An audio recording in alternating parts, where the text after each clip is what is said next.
Kabar bahagia kini datang dari pasangan Deva Mahendra dan Mikha Tambayong yang telah resmi menikah. Diketahui jika Deva Mahendra dan Mikha Tambayong mengumumkan kabar bahagia tersebut lewat akun Instagram pribadinya. Selain itu, Deva Mahendra juga menuliskan sebuah harapan untuk rumah tangganya yang berjalan setelah menikah dengan Mikha Tambayong dilansir dari akun Instagram pribadinya @devamahendra pada Minggu 29 Januari 2023. Dalam unggahan tersebut, Deva Mahendra terlihat mengunggah potret pernikahannya dengan Mikha Tambayong. Deva Mahendra juga mengungkapkan harapannya agar bahagia membina rumah tangga dengan Mikha Tambayong. Sementara itu, Mikha Tambayong juga mengunggah potret kebersamaan dengan Deva Mahendra. Terlihat Deva Mahendra tampil mengenakan jas putih dipadukan celana panjang coklat. Sementara Mikha tampil anggun dengan mengenakan gaun pengantin warna putih.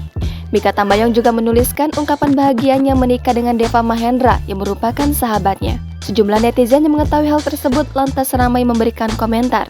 Tak sedikit netizen hingga rekan artis yang ikut mengungkapkan rasa bahagia. Jangan lupa subscribe, share, komen, dan like ya!